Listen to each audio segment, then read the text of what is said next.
내일은 늦습니다. 바로 지금 건강 365 영상 좋아요 눌러주세요. 사랑하는 가족에게 전하는 최고의 선물 건강 365 공유해 주시고 함께 해주세요. 박광식의 건강 이야기, 오늘 함께 할 주제는 전립선 비대증입니다. 전립선 염과 전립선 비대증 그리고 전립선 암까지 전립선의 3대 질환인데요. 오늘은 나이가 들수록 발병 위험이 높아지는 전립선 비대증에 대해서 알아봅니다. 가톨릭대 서울성모병원 비뇨의학과의 배웅진 교수와 함께합니다. 화상 연결이 되어 있는데요. 안녕하세요. 예, 안녕하세요. 네, 또 전립선 비대증은 중년 이후 노년기로 갈수록 위험이 높아진다, 이렇게 좀 구분해서 다들 알고 있는데요. 전립선 비대증 진단을 받는 젊은 남성들도 늘고 있다, 이런 얘기도 있어서요. 실제로 그런지 궁금합니다. 예. 사실 전립선 비대증이 발생하는 가장 큰 원인은 노화와 남성 호르몬에 의한 영향입니다. 노화로 인해서 혈중 남성 호르몬 농도가 감소하게 되면 이 호르몬을 대체하려고 만드는 물질이 전립선 크기를 크게 만들죠. 따라서 나이가 들면 전립선 비대증이 많이 발생하게 되는데, 최근 젊은 남성에서도 늘고 있는 건 유전적으로 보자면 가족력이 있는 분들이 전립선 비대증을 빨리 걸릴 수 있고, 서구화된 식습관이 전립선 건강을 나쁘게 만들어서 증상을 일찍 나타나게 하는 것 같습니다. 흔히 전립선염은 비교적 젊은 남성들에게 흔하다고 그러고, 전립선 비대증의 경우에는 중년 이후 노년기로 갈수록 흔하다고 하는데, 근데 요즘에는 젊은 남성에게도 전립선 비대증이 있다, 이런 말들도 있던데요. 이건 좀 어떻게 보면 좋을까요? 전립선 비대증이 발생하는 가장 큰 원인은 노화와 남성 호르몬에 의한 영향입니다. 노화로 인해서 혈중 남성 호르몬 농도가 감소하게 되면 이 호르몬을 대체하려고 만드는 물질이 전립선 크기를 크게 만들죠. 따라서 나이가 들면 전립선 비대증이 많이 발생하게 되는데, 최근 젊은 남성에서도 늘고 있는 거, 유전적으로는 가족력이 있는 분들이 전립선 비대증을 빨리 걸릴 수가 있고, 환경적으로는 서구화된 식습관이 전립선 건강을 나쁘게 만들어서 증상이 일찍 나타나게 되는 것 같습니다. 그러면 전립선에 대해서 조금 우리가 구조나 기능에 대해서 좀 알아볼 필요가 있을 것 같아요. 전립선의 기능은 무엇이고 어디에 위치한 한 어느 정도 크기의 우리의 기관인가요? 예, 이 전립선은 남성에서만 있는 기관인데요. 방광 아래쪽에 있으면서 요도를 둘러싸고 있습니다. 크기는 보통 이제 호두알만 하다고 얘기를 하는데요. 이 소변을 지나가는 통로가 물론 되기도 하지만, 또 일부는 전립선에서 이 만들어진 물질이 정액의 일부가 돼서 전구로 배출되기 때문에 이 전립선 요도를 통해서는 소변과 정액이 모두 배출돼서 이제 비뇨기관뿐만 아니라 비뇨생식기관이다, 이렇게 얘기를 하죠. 그러면 이게 나이에 따라서 자연스러운 노화 과정의 어떤 변화, 이런 것들 좀 알아야 자연스럽지 않은 병적인 노화 과정 이런 것들 좀 구분해서 우리가 알 수 있을 것 같은데요. 예. 그래서 전립선 비대증의 가장 큰 원인을 노화로 꼽고 있는 게, 이제 나이가 들면서 전립선 비대증 위험이 증가하게 되는 건데요. 이런 이유는 남성 호르몬이 노화가 되면서 자연스럽게 감소하게 되는데, 이 실제 남성 호르몬이 감소하게 되면 이것을 대체하기 위한 물질이 더 많이 생성이 되게 되고, 이런 물질이 불균형이 나타나면서 전립선 크기가 증식을 하는 거죠. 그러면 이 전립선에 있어서 노화라고 이제 강조를 하셨는데, 그러면 우리가 일반적으로 남성에 있어서의 연령대, 어느 연령대부터 좀 이런 변화가 일어나는지 좀 구체적으로 알 수가 있을까요? 보통 우리가 이제 남성 갱년기라는 얘기를 하게 되면은 50대 이후부터 이제 많이 말씀을 드리게 되고, 중년 남성에서요. 이렇게 전립선 질환만으로 얘기를 하자면 이제 40대, 50대 환자분들은 전립선염이 많고, 50대, 60대 이후부터는 전립선 비대증 환자분이 많다고 말씀을 드리는 것처럼, 50대 이상부터는 이제 노화가 이루어지고 남성 갱년기도 생기면서 전립선 비대증 유병률도 더 많이 높아지게 되죠.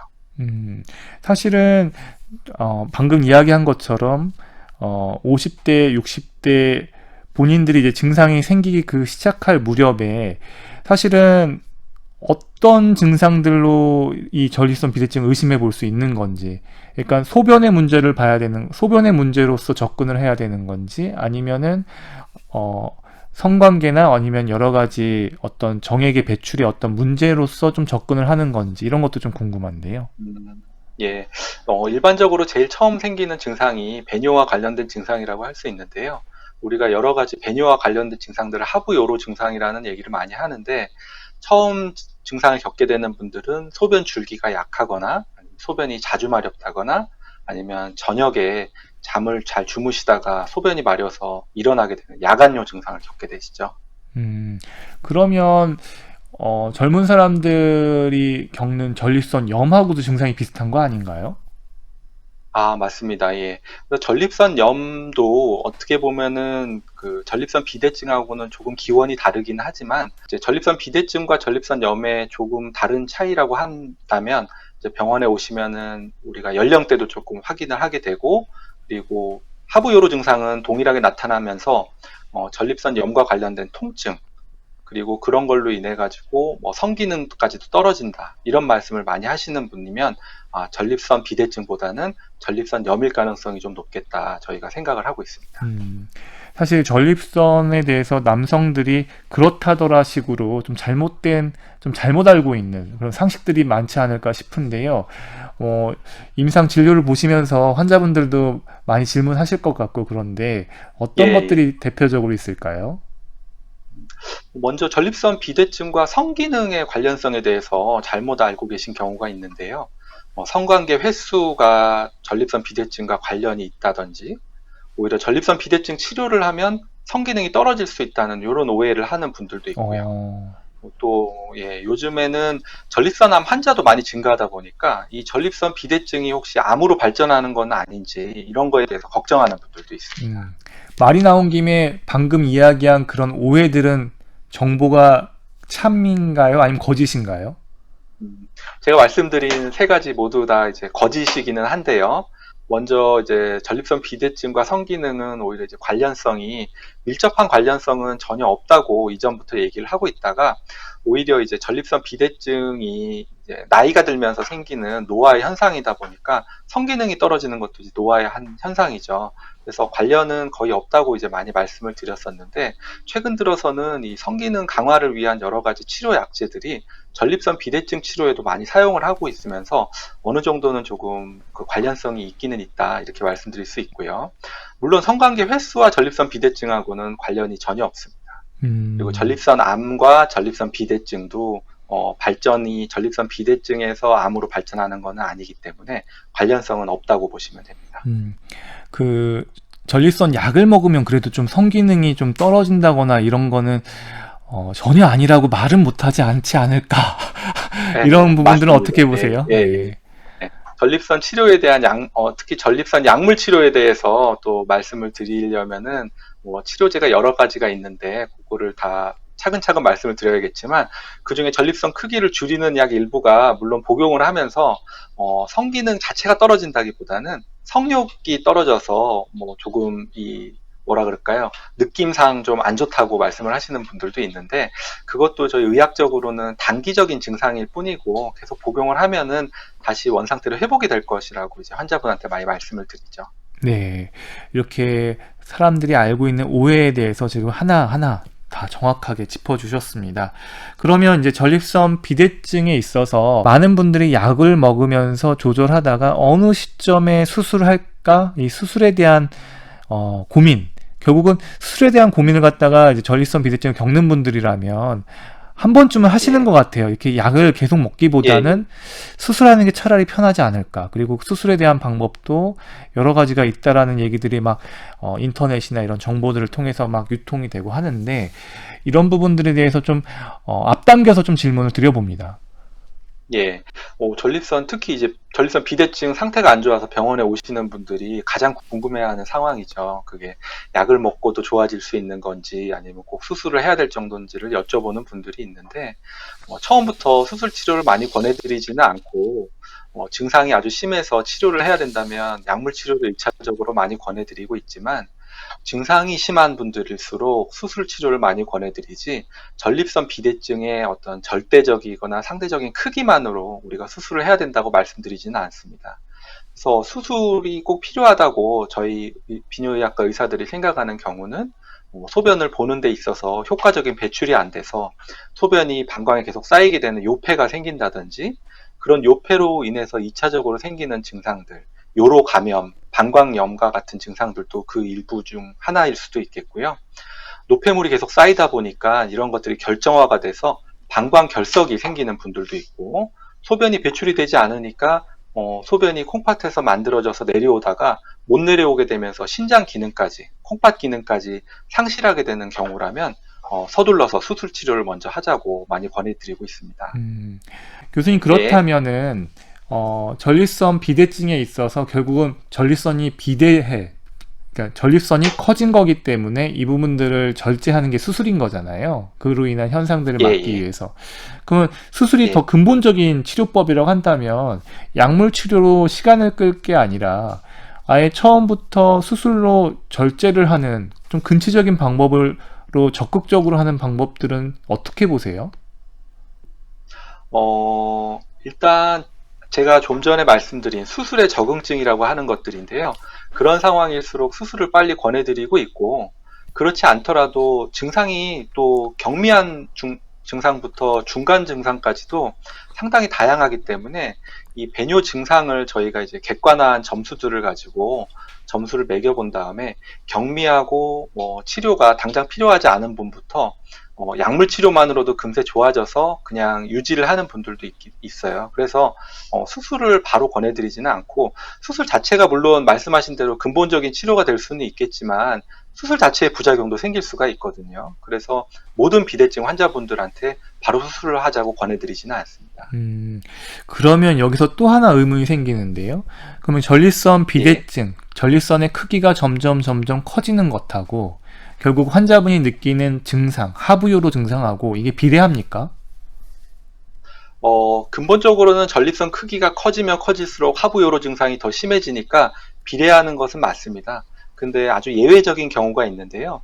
이 전립선 비대증이 증식하는 부위가 물론 요도를 싸고 있는 부위이긴 하지만 일부에서는 이제 요도를 압박하지 않는 다른 부위로 증식을 하는 경우라면 실제적인 전립선 크기랑은 무관하게 증상이 좀 경미할 수도 있고, 전립선 크기는 작지만 이 요도를 압박하는 부위가 적극적으로 좀 증식을 하면서 그 부분이 만약에 이제 배뇨 증상을 일으키게 된다면 크기는 저희가 생각하는 것보다 좀 작은 편이더라도 배뇨 증상은 더 심하게 나타날 수가 있죠. 결국 이럴 때 치료의 접근법은 결국 환자의 주관적인 증상이 더 우선이 되나요? 주관적인 증상이 우선이 되고, 그건 이제 치료를 하는지 아니면은 관찰을 할지 정도의 이제 주관적인 증상이 좀 좌우가 될 것 같고요. 그 다음에 약물 치료만으로 유지를 할지 수술을 할지는 이제 환자분의 배뇨 증상의 악화 정도라든지 그로 인한 2차적인 합병증, 그런 걸로 우리가 수술로 바로 근본적인 치료를 할지를 결정을 하게 됩니다. 지금 이제 하부요로 증상이라고 이제 우리가 얘기를 하고 있는데, 사실 하부요로 증상은 좀 아직도 일반 분들한테는 좀 어려운 이야기여서 그 하부요로 증상에는 좀 어떻게, 앞서서 분명히 증상들은 얘기해 주셨는데요. 하부요로 증상을 다시 한번 좀 정의한다면 어떻게 얘기를 좀 쉽게 우리가 이해하면 좋을까요? 우선은 하부요로 증상은 소변의 저장과 배출에 관련된 증상이기 때문에 우리가 소변을 저장할 때 나타나는 증상하고 배출을 할 때 나타날 수 있는 증상으로 나누어 볼 수가 있고요. 소변을 참거나 저장을 할 때 다른 정상적인 사람들보다 과민하거나 좀 더 빈도가 늘어나는 증상들을 생각을 해보자면 일정량의 소변을 채우지 못하고 화장실을 자주 가게 되는 빈뇨, 그리고 그 빈뇨가 아주 적은 양에서도 나타나는데 급작스럽게 요일을 나타나게 되는 절박뇨, 그리고 밤에 잠을 자면은 요의가 안 느껴져야 되는데 밤에 잠을 자다가도 소변이 마려운 야간뇨, 이런 것들이 저장 증상에 속하는 증상들이고, 소변을 배출할 때 나타나는 증상으로는 소변이 약하게 나온다든지 보고 나서도 남아있는 느낌이 있다든지, 아니면은 이제 소변 이런 잔뇨감으로 인해서 좀 소변이 시작되는데도 소변을 시작을 하려는데도 소변이 시원하게 나오지 않아서 기다리게 된다든지, 이런 증상들이 이제 배출과 관련된 증상이라고 할 수 있습니다. 그럼 전립선 비대증이 다 이런 증상들을 다 복합적으로 나타낼 수 있다, 이렇게 볼 수가 있는 예, 건가요? 지금 전립선 비대증뿐만 아니라 전립선염, 전립선 비대증에 대해서도 조금씩 얘기를 하고 있어서 말씀을 드리자면 전립선과 관련된 질환은 모두 방광 쪽에 영향을 미치기 때문에 이런 하부 요로 증상은 전립선염, 전립선 비대증, 전립선암에서 다 나타날 수 있다고 말씀드릴 수 있어요. 그럼 혹시 전립선염을 젊었을 때 앓고 있던 사람이 나중에 전립선 비대증의 위험이 더 높다거나 이런 게 있습니까? 전립선염이 전립선 비대증으로 이완되는 경우는 직접적인 연관관계는 없습니다. 근데 전립선염으로 인해서 아주 오래 앓았던 분들은 거기에 이제 염증이 침착이 되고 그러면서 아무래도 전립선이 좀 부종이나 붓기가 좀 있다 보니까 비대증처럼 증상이 계속 유지가 되고 그게 이제 전립선 비대증처럼 생각이 되시는 분들도 있고 그렇지만 거꾸로 전립선 비대증이 있었던 분들은 전립선염으로 이완되는 경우가 종종 있습니다. 전립선 비대증이 이제 소변을 제대로 배출을 하지 못하게 되기 때문에 이 배출되지 못한 소변이 염증이 생기면 이게 이제 거꾸로 전립선 조직으로 들어가게 돼서 전립선염이 급성으로 오는 경우도 있습니다. 네. 건강365는 팟캐스트와 유튜브로도 서비스됩니다. 박광식의 건강 이야기, 오늘은 전립선 비대증을 주제로 말씀 나누고 있는데요. 가톨릭대 서울성모병원 비뇨의학과 배웅진 교수와 함께하고 있습니다. 교수님, 그러면 이제 전립선 비대증에 있어서 어떻게 검사하는지 궁금한데요. 실제로 병원에서 좀 간단히 알아보게 되는 건지 아니면 몇 가지 여러 가지 검사를 좀 해봐야 전립선 비대증이라는 확진을 받는 건지 궁금합니다. 네, 전립선 질환이라는 것이 증상이 아주 비슷하기 때문에 필수적으로 검사를 해야 되는 것이 한 3가지 정도 있는데요. 우선 기본적으로는 소변 검사가 필요하고 그리고 전립선을 이제 손가락으로 만져서 검사할 수 있는 직장 수지 검사 그리고 혈액 검사 중에 혈청 전립선 특이항원 검사가 필요합니다. 그 피 검사만 하면 알 수 있는 건가요? 특이항원 검사는요? 그거는 전립선 비대증을 진단하기 위한 검사는 사실은 아니고요. 혈청 전립선 특이항원 검사는 이 수치가 정상보다 높은 경우에는 전립선 암이 있는지 의심을 해볼 수가 있습니다. 그래서 전립선 비대증 증상으로 오시는 분들이 본인이 암일 거라고는 전혀 생각을 하지 않고 오시기 때문에 1차적인 검사로 이 혈청 특이항원 검사를 해보아야 혹시나 숨어있던 전립선 암이 있는지를 선별검사로 진단을 해볼 수가 있기 때문에 그 검사를 해보게 되는 거죠. 그럼 전립선 비대증이 있는 사람에게서 좀 전립선 암이 더 많이 발견된다거나 뭐 그런 흐름이 있습니까? 전립선 비대증과 암과는 이제 조직학적으로는 상관이 없기 때문에 비대증이 있을수록 암이 발견되는 그런 연관성은 없습니다.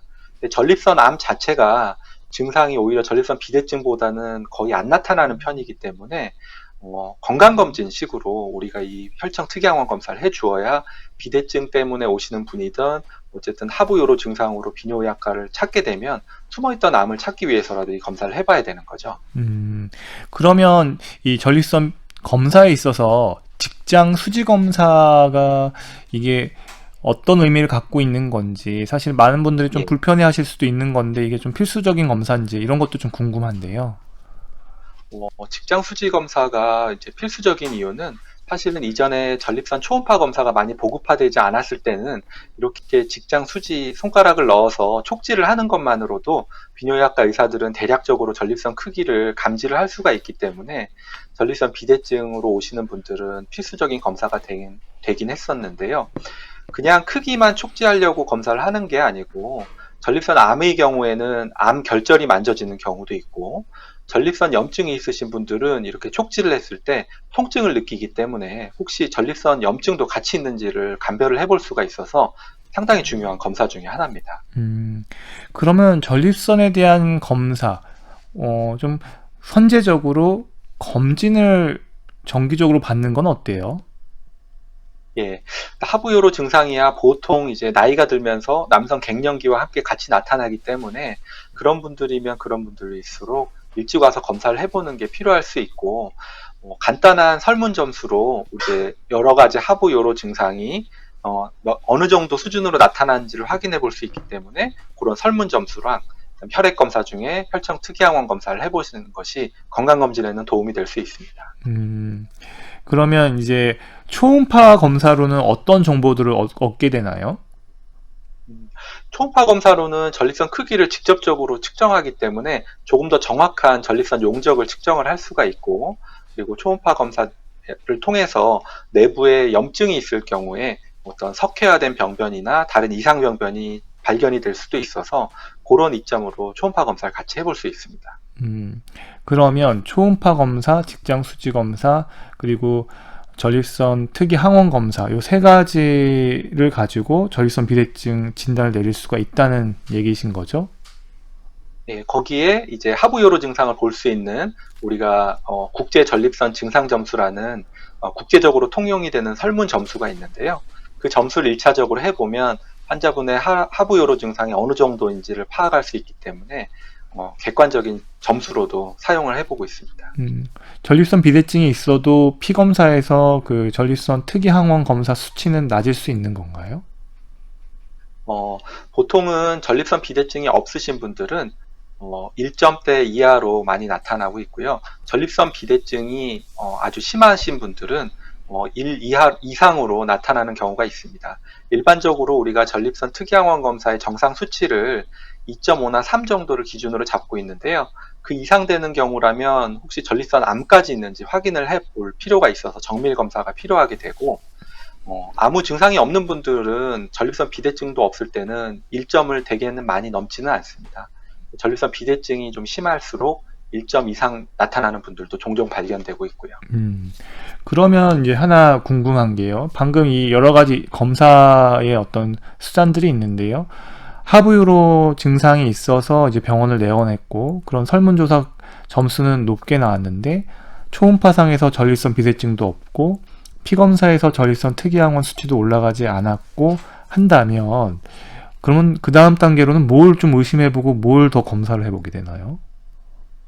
나이에 따라서 조금 다를 수는 있겠지만 전립선염이 주로 호발하는 중년 남성일 경우에는 만성 전립선염을 의심을 해서 전립선 염증 검사를 해봐야 할 것 같습니다. 우리가 직장 수지 검사는 진단적인 목적으로만 사용을 한다면 이 직장 수지 검사로 압박을 하면서 나오는 전립선액을 가지고 혹시 이 전립선액에 염증이 있는지 균이 배출되지는 않는지 보는 검사를 우리가 전립선액 도말 검사라고 하는데요. 전립선 염증이 의심되는 경우에는 이 검사를 해볼 수 있습니다. 우문일지 모르겠는데요. 사실 사람도 키가 다 다르고 작은 사람이 있고 키 큰 사람이 있듯이 전립선의 크기도 작은 태생적으로 작게 태어나신 분이 있을 거고 전립선의 크기가 또 큰 분도 있을 텐데 그걸 어떻게 일률적으로 비대다, 그러니까 전립선 비대증이라는 게 전립선이 커졌다라는 얘기니까 어떤 기준으로 그걸 연령에 대한 보정이 있는 건지 체중에 대한 보정이 있는 건지 아니면 그냥 일률적으로 정해서 얘기를 하는 건지 이런 것도 좀 궁금한데요. 네. 아직까지는 환자분의 개별에 맞춰가지고 전립선 크기를 우리가 커진 건지 아니면 원래 정상적인 사이즈인지 알 수는 없지만 이 나이별로 이제 노화의 질환이다 보니까 나이별로 전립선 비대가 점점 커지는 건 사실입니다. 그래서 평균적으로는 우리가 정상적인 전립선 용적을 20g 또는 20cc라고 말씀을 드리지만 보통은 그것은 이제 40대나 50대 초반 환자분들에서 평균적인 사이즈를 말씀드리는 거고요. 50대, 60대로 갈수록 정상적인 평균 크기가 30g, 40g 이렇게 되는 경우도 물론 있습니다.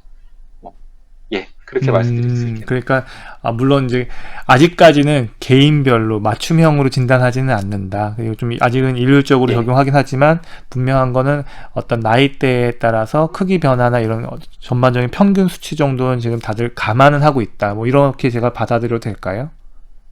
예, 맞습니다. 크기가 작았는데도 하부요로 증상이면 우선 전립선 비대증 크기만으로 절대적으로 구분을 하지는 않기 때문에 치료를 하면서 계속 관리를 받는다는 차원에서 병원에 와서 이제 크기를 계속 해가 지날수록 점점 더 커지지는 않는지를 확인을 해보는 게 필요하겠죠.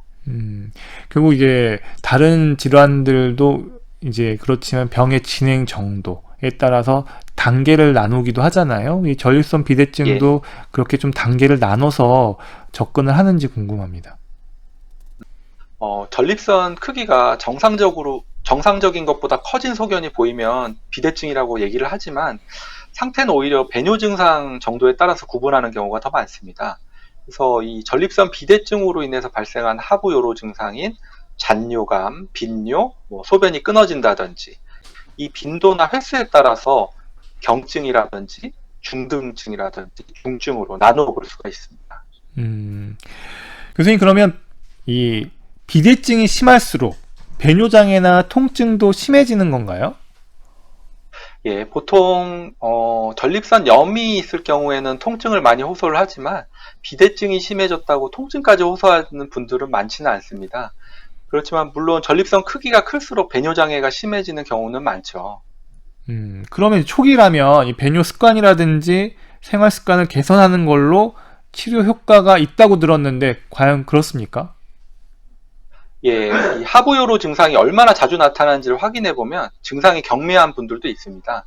이런 분들은 약물 치료 중에 치료를 하기 전에 대기요법이라고 해서 증상을 악화시킬 수 있는 행동을 교정하는 방법을 사용해 볼 수 있습니다. 전립선 이제 비대증에 있어서 수분 섭취도 중요하다고 하던데요. 이 수분 섭취하고 전립선 예. 비대증 사람들이 연관짓기가 쉽지 않을 것 같아요. 수분 섭취가 물론 중요하긴 하지만 오히려 수분을 잘 섭취를 안 하시려는 분들이 있어서 문제가 되죠. 예. 대개 이제 전립선 비대증으로 인해서 소변을 자주 보거나 야간에도 소변을 보게 되니까 이 물을 좀 줄여가지고 이런 증상을 좀 줄여볼까 하는 분들이 아주 많습니다. 야간뇨가 심하신 분들은 예, 특히나 그렇고요. 야간뇨가 심하신 분들은 이제 자기 전에 수분 섭취를 좀 제한하는 거가 도움이 될 수가 있는데요. 소변을 자주 본다고 해서 낮에도 수분 섭취를 잘 안 하시는 분들은 이 소변이 진하게 농축이 되기 때문에 이런 경우면 더 소변이 더 자주 마려울 수가 있습니다. 그러면 전립선 비대증에 있어서 식이요법이나 좌욕 이거는 어떻습니까? 이 전립선 질환 자체가 육류 섭취와 연관이 되는 것으로 알려져 있기 때문에 오히려 섬유질이나 채소, 과일 등의 섭취를 늘리는 것이 도움이 될 수가 있습니다. 전립선 이 요도를 압박하는 게 비대된 조직도 물론 있겠지만 전립선 주변의 근육이나 신경의 긴장도 이 배뇨 증상을 악화시킬 수 있기 때문에 좌욕을 한다든지 어떤 스트레스를 줄이는 것도 이 배뇨 증상을 완화시키는 데 도움이 될 수 있습니다. 자전거는 어때요? 자전거. 자전거는 이제 전립선 염하고도 많이 관련성을 문의를 하시는데요. 전립선 염증이 아주 심하신 분들이면은 자극이 될 수 있기 때문에 조금 줄이시라고 말씀을 드리지만 전립선 비대가 있거나 배뇨 증상이 있다 그래서 자전거를 줄이시는 필요는 없습니다. 이거는 근데 중요한 많이들 이제 근데 전립선 증상이 있으신 분들이 자전거를 가지고 조금 우려를 하시는 거는 자전거를 많이 사용을 하다 보면은 이 회음부라고 하죠. 아래쪽 안장 부위가 좀 저릿저릿하고 또 배뇨할 때도 약간 느낌이 이상해지고 그래서 그러는 건데요. 이 신경을 일시적으로 눌리게 돼서 나타나는 일시적인 마비 증상이기 때문에 그거는 운동하는 거랑 전립선 증상이나 전립선의 악화하고는 상관이 없다고 말씀드릴 수 있죠. 교수님 그러면 전립선 비대증하고 그리고 전립선 염 이걸 동시에 앓고 있는 경우도 있을까요? 예, 전립선 비대증이 배뇨 증상을 아주 심하게 만드신 분들은 소변 배출에 장애가 올 수가 있는데요. 배출 장애로 인해서 소변이 계속 정체가 되다 보면 염증이 생길 수 있는데 이 소변에 내재된 염증이나 균들이 이 전립선 요도를 타고 거꾸로 올라가서 전립선에 염증을 일으키는 경우도 있습니다. 그러면 이럴 땐 치료를 전립선 염도 치료하고 비대증도 같이 동시에 치료하게 되나요? 예, 잠깐 전립선 염의 치료에 대해서 말씀을 드리자면 염증을 완화시키기 위해서 이제 감염을 막기 위한 항생제 치료를 하게 되고 염증을 가라앉히기 위한 소염제도 같이 복용을 시켜드리게 되는데 그것보다도 더 중요한 약제가 이제 알파 차단제라는 약이고요. 전립선액의 배출에 도움이 되는 약이기도 하면서 전립선의 근육의 긴장도 완화를 시켜주기 때문에 이 알파 차단제의 경우에는 전립선 비대증에서도 같이 사용을 하는 약입니다. 그러면 전립선 비대증 치료를 이제 본격적으로 이제 짚어볼 필요가 있을 것 같은데요. 일단 치료는 어떻게 지금 약물 치료가 정립되어 있는지 궁금합니다. 예, 크게 약물 치료는 두 가지로 나누어 볼 수가 있습니다. 1차 치료제로 사용을 하는 알파 차단제라는 약과 2차 치료로 사용을 하는 5알파 환원효소 억제제라는 약인데요. 1차로 사용하는 알파 차단제라는 약은 전립선 크기를 직접적으로 줄여주지는 않지만 전립선 요도나 근육 쪽의 그 긴장을 완화를 시켜주면서 소변 속도를 빠르게 만들어주기 때문에 1차적으로 많이 사용을 하고 있고, 2차로 사용하고 있는 5알파 환원효소 억제제의 경우에는 전립선 크기를 줄여주는 효과가 있어서 크기가 아주 크신 분들이거나 증상이 심하신 분들이면 알파 차단제와 동시에 시작을 하거나 알파 차단제를 사용을 했을 때도 증상이 그대로 남아있는 경우에 한해서 이 5알파 환원효소 억제제를 사용을 하고 있습니다. 약물에 대한 이런 치료 효과도 있는 반면에 부작용도 좀 정확히 알 필요가 있지 않을까 싶은데요. 예. 1차적으로 사용하는 알파 차단제의 경우에는 전립선 요도를 근육을 완화를 시켜주는 것뿐만 아니라 일부 약제의 경우에는 우리 몸에 있는 다른 평활근을 이완을 시키는 경우도 있습니다. 그렇게 되면 특히 혈관 쪽에 근육이 이완이 됨으로 인해서 혈압이 좀 저하가 될 수도 있고, 그걸로 인해서 저혈압이나 어지럼증을 호소하는 경우도 있죠. 네. 2차적으로 사용하는 5알파 환원효소의 경우에는 전립선 크기를 줄여주는 효과가 있긴 하지만 남성 호르몬과 연관이 되어 있기 때문에 성욕이 좀 떨어지거나 어떤 분들은 일부에서 성기능이 좀 떨어지는 것 같다, 이런 부작용을 느끼시는 분들도 있습니다.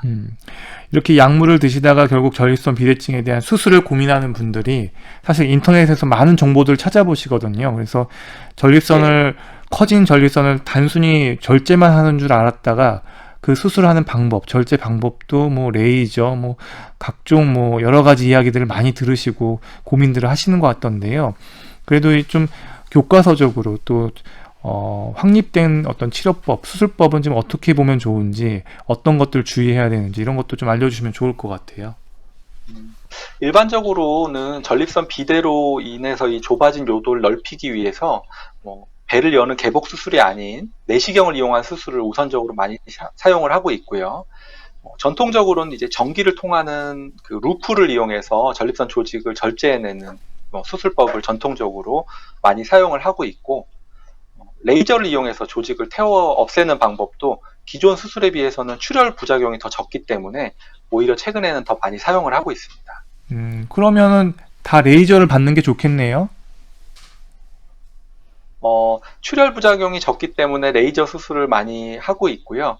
그렇지만 이제 이때까지 그 의학적으로 축적된 자료가 전기를 통한 루프를 이용한 수술의 데이터가 더 많기 때문에 동등하다는 데이터는 있지만, 그래도 환자분에 따라서 이 1차적 원래 고전적으로 사용했던 수술법을 더 많이 사용하는 것도 있습니다. 그러면 이렇게 수술법의 종류가 많다는 거는 환자분들의 선택할 때 고민이 더 많다는 뜻일 텐데, 좀 어떤 조언이 가능할까요? 수술을 선택을 하는 데 있어서 몇 가지 이제 좀 고민을 해보아야 할 것이 있는데요. 고령 환자들이 많기 때문에 나이가 많아서 전신 마취가 좀 어려울 것 같다는 환자가 있을 수도 있고요. 그리고 이제 심혈관 질환을 같이 동반돼서 치료를 하시는 분들이 많은데, 그런 분들은 이제 항혈전제라고 하는 약들, 그런 약들을 먹게 되면은 출혈 위험이 더 있을 수가 있어서 이런 고민도 이제 의사들이 해보면서 수술적인 치료를 선택을 하게 됩니다. 그러면 이렇게 수술에 대한 이야기를 들어봤고요.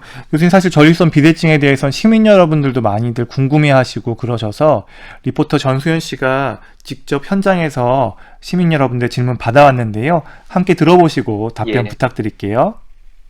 예. 전립선 비대증으로 약을 먹기 시작한 지 한 1년 지났습니다.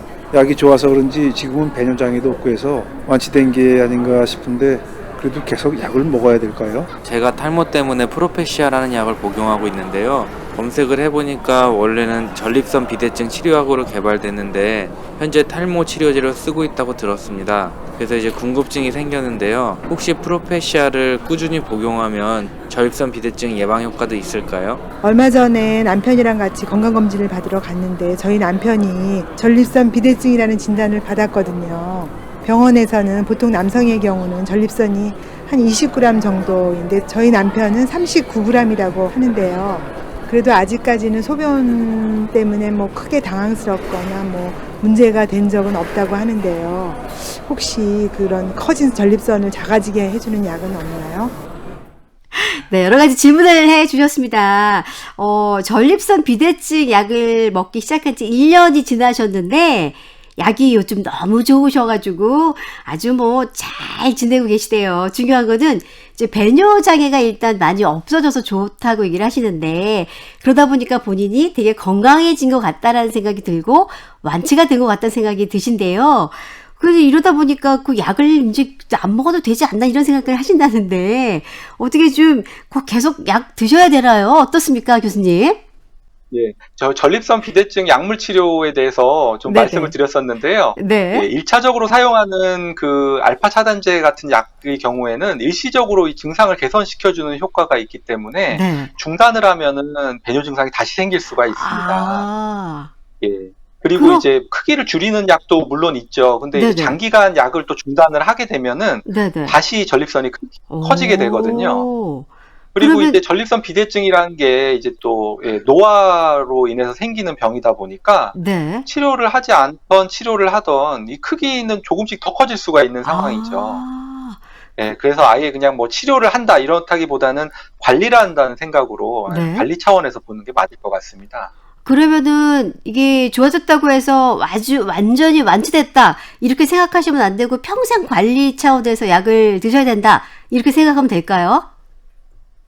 예, 저는 이제 환자분들이 오시면은 고혈압에 빗대서 설명을 많이 해드리는데요. 네. 고혈압이 있어서 하루에 한 알씩 고혈압 약을 복용하시는 분들이 뭐 혈압이 정상이 됐다고 약을 끊지는 않죠. 그렇죠. 그것처럼 이 전립선도 약을 계속 복용을 하면 소변이 잘 나오실 텐데 이제 좋아졌으니까 약을 안 먹어도 되겠다라고 생각 중단을 하면 배뇨 증상이 다시 생기실 수가 있습니다. 아, 그렇군요. 근데요, 이게 전립선 비대증은 약이 되게 많다면서요? 근데 원래 이렇게 예, 약이 이렇게 많은 거 먹으면 부작용이나 이런 건 괜찮나요? 이 1차적으로 쓰는 알파 차단제 약의 경우에는 이 혈압의 저하나 어지럼증이 있을 수가 있어서 요새는 그런 것들을 많이 줄이기 위한 새로운 약들이 많이 나오고 있고요. 그리고 2차로 쓰는 전립선 크기를 줄이는 5알파 환원효소 억제제의 경우에는 크기를 줄이는 장점은 있지만 일시적으로 성욕의 저하나 성기능 장애가 생길 수가 있기 때문에 환자분들하고 상담을 통해서 약을 계속 유지를 하면서 좋아지는지를 확인하면서 복용을 하고 있습니다. 아, 그렇군요. 그리고 이제 건강검진을 남편이랑 같이 이제 아내분이 가셨는데, 얼마 전에 이 전립선 네. 비대증이라는 이 진단을 받으셨대요. 근데 보통 남성의 경우는 전립선이 보통 20g 정도 되는데, 이분의 경우는 39g 정도 되셨다고 하시더라고요. 예. 그래가지고, 아까 큰 건가 보죠? 예, 그러니까 나이에 따라서도 전립선은 점점 커지기 때문에 20g을 딱 정상 크기다라고 말씀드리지는 않지만 네. 그래도 39g 정도 되면은 평균 사이즈에 비해서는 좀 제법 큰 편이고 오. 만약에 나이가 젊으신 분이라면 지금 2배 정도 커져 있다고 말씀드릴 수 있겠네요. 좀 젊으신 분이시거든요. 그럼 역시 예, 예. 앞에서 말씀하신 그 알파 차단제 같은 이제 그런 약물을 좀 드시면서 어떻게 조절을 좀 하셔야 되는 건가요? 크기가 크다 그래서 바로 치료를 하는 건 아니고요. 배뇨 증상이 얼마나 심한지에 따라서 약물 치료를 들어갈지 아니면 크기가 아무리 커도 나는 소변 보는데 전혀 문제가 없다고 하시는 분이라면 그냥 지켜볼 수도 있습니다. 여러 가지 생활 습관 교정을 하면서요. 아, 그렇군요. 그러면 이제 많은 분들이 머리 때문에 탈모약을 많이 드시는 경우가 있는데, 오히려 이 탈모약이 그러면은 전립선 비대증은 지금은 없지만 이게 어떻게 보면 좀 전립선 비대증을 예방하는 효과가 있지 않을까? 이렇게 얘기를 하시는데 그게 좀 어떻게 효과가 있을 수 있을까요, 교수님? 아, 예. 탈모약도 그렇고 전립선 비대증 약도 그렇고 동시에 사용하는 것은 우리가 2차적으로 사용을 하는 5알파 환원효소 억제제라는 약인데요. 이제 약의 종류에 따라서 조금씩은 다르긴 하지만 네. 탈모로 사용되는 용량하고 전립선 비대증에 사용하는 용량하고는 조금 다릅니다. 그래서 이제 탈모에는 효과가 있을지 몰라도 전립선에는 효과가 없을 수도 있고요. 네. 전립선 비대증으로 약을 드시는 나이에 비해서 탈모로 약을 드시는 분들은 좀 더 젊은 연령이기 때문에 그런 경우에서 전립선 비대증을 예방하기 위해서 약을 쓰는 것은 좀 시기상조인 것 같습니다. 아, 그렇군요. 교수님 얘기 들으니까 이 전립선 비대증에 대한 것도 관심을 좀 가져야겠구나 이런 생각이 듭니다. 고맙습니다. 네, 리포터 전소연 씨 감사합니다. 네. 이렇게 오늘 전립선 비대증에 대한 말씀 들었는데요. 100세 시대를 사는 지금 이 전립선 비대증 발병 위험은 더 높아지지 않을까 싶습니다. 전립선 건강을 위한 조언 꼭 강조하고 싶은 말씀이 있다면 마지막으로 한 말씀 부탁드립니다.